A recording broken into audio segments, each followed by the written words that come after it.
I've been a widow for about 10 years, so I've gotten adjusted to being a widow, and I was okay with that.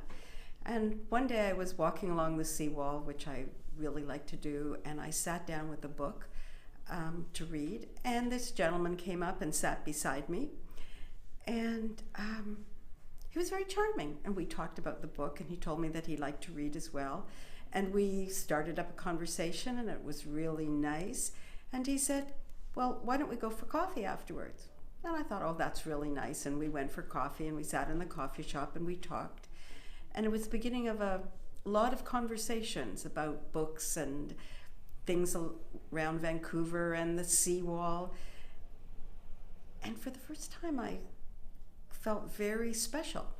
It'd been a long time, but I was very skeptical because you hear all these stories. So I was really cool.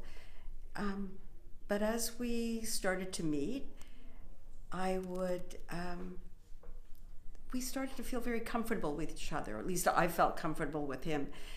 And I really liked him, and I felt very alive with him. He had a wonderful sense of humor, which I really, really liked. And we could do all kinds of fun things. And occasionally we would go for lunch, and I usually paid for lunch. 1 or 2 times he paid for me. We never really went out for dinner. He always told me he had a mother in a nursing home outside of Vancouver. So I didn't see him all that much because he would go and have trips to go and see her. We developed a very friendly, warm relationship. I felt really good with him. And then one time he asked me if he could borrow $200 because his car, he'd had a problem with his car. And could I advance him $200 because he just was a little bit short? And I thought, okay.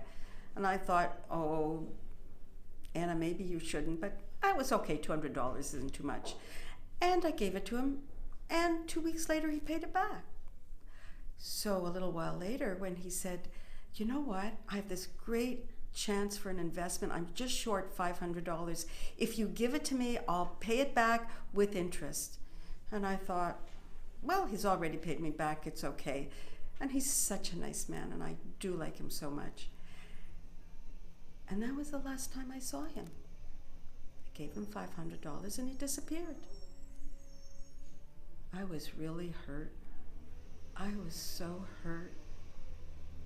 I was really sad for quite a while. And then I got angry, really angry about it. Then I heard about his wake. And when I went to it, I felt really sorry for him. $500 isn't a lot of money, and I felt really sad that he had died. And I went there. But when I found out that he had been scamming me and other people, I got really angry and I felt really stupid. If I saw him again, there'd be a couple of things I'd want. First of all, I'd want my money back. Second of all, I'd want to slap him right across the face. And third of all, I'd want an apology.